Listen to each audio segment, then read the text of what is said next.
One of the most important secret ingredients that you and I need to be able to ask Allah successfully whatever we want. And we all have things we want. And those are secrets between us and Allah. But if you're really going to be able to ask in a way that you're truly hopeful that Allah Azza wa Jal will respond to what you're asking for, there are some things that have to be in place. And one of the most important things that the Quran keeps highlighting that has to be in place is that you and I have to ask Allah to forgive us first. You have to ask Him to forgive us first. Before you ask Him anything else that you want or I want, we need to be able to genuinely ask Allah to forgive us. And I'm saying today, people ask, which dua can I make for forgiveness? Or what are the best words I can say for this dua? Or, people have duas for separate occasions. So when a woman is expecting, she'll email me or she'll come up to me and say, look, I'm going to have a baby. Which dua can I make right now? Or somebody will say, I'm going for a job interview. Which dua can I make right now? Right? There's always this, give me the special dua for the special occasion. Let me tell you, those words are important because they're sacred and they're revealed. But the dua for all occasions is actually seeking Allah's forgiveness. The dua to open up all of your problems, get rid of all of your problems. The one dua that takes care of everything is genuinely seeking Allah's forgiveness. Nuh alayhi salam invites his people, for over 9 centuries. He's doing constant da'wah to them. And at the end of that career, he looks back and he summarizes the message that he was trying to give them. Of course, he didn't have one speech with them. He didn't talk to them once or twice. Laylan wa nahara, da'awtu qawmi laylan wa nahara. Night and day. He didn't even take nights off. He's constantly inviting them. And in a surah dedicated to his name, Surah Nuh, the surah of Nuh alayhi salam, he himself summarizes the entire message he was giving his people this whole time. What is it that I want from you? إِنِّي كُلَّمَا دَعَوْتُهُمْ لِتَغْفِرَ لَهُمْ. Every time I was inviting them, I was only inviting them, calling them to this faith, so you could forgive them, Ya Rab. So you could forgive them. And then literally he says, here's how I invited them. This is what I exactly said to them over and over and over again. قُلْت, I said, إِسْتَغْفِرُوا رَبَّكُمْ. Seek forgiveness of your master. إِنَّهُ كَانَ غَفَّارًا. Certainly Allah is someone who keeps on forgiving and keeps on forgiving and keeps on forgiving. And He does it repeatedly. But what He says after that is so remarkable. He said, you people, and I need you to understand who He's talking to. He's talking to one of the worst nations in history. Nuh alayhi salam is described as one of the worst nations of all the nations. Places like Surah Al-Qamar, where Allah describes different nations, or even Surah Al-Dhariyat, Allah describes different nations of the past that rebelled against Allah, that rebelled against the prophets and were destroyed. When He gets to Nuh alayhi salam's nation, what does He say? وَقَوْمَ نُوحٍ مِّن قَبْلِ إِنَّهُمْ كَانُوا هُمْ أَظْلَمَ وَأَطْغَى. The nation of Nuh from much before, they certainly were more wrongdoing and more rebellious than everyone else. Like He has the worst condemnation of the people of Nuh. It makes sense. They had a messenger not for one generation like every other prophet.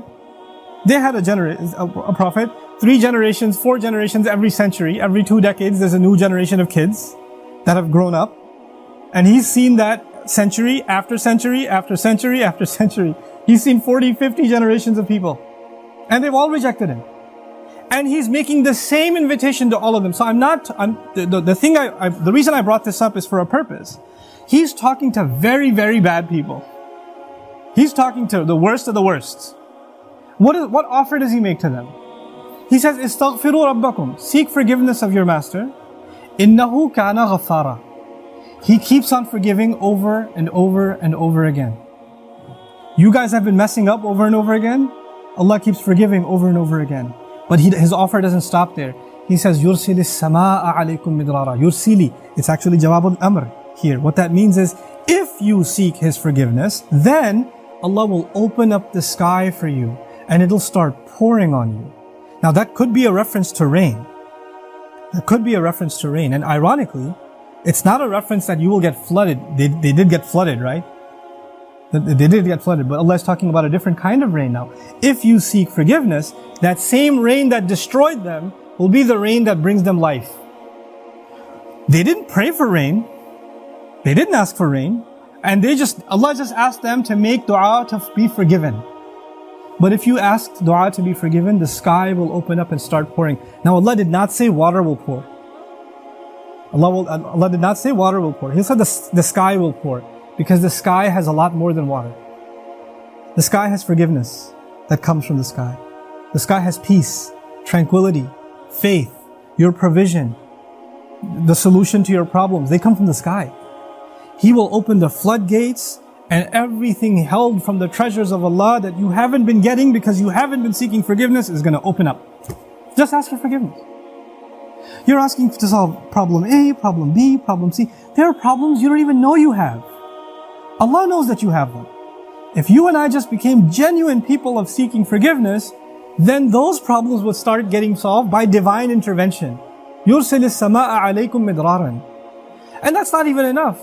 You're asking forgiveness for who? Yourself. Istighfiru rabbakum is seek forgiveness for yourself.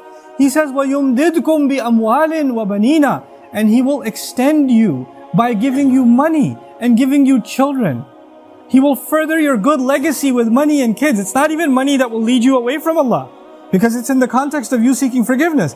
He'll give you good money that will lead to you doing more good and benefit you in this worldly sense and in the akhirah sense. And He'll give you good children that will give you goodness while they're alive. They will respect you, show you love, obey you, make you proud. They will give you happiness when they're alive. And even when you're gone, they'll continue to do good deeds that become a continuous investment for you after you're in your grave.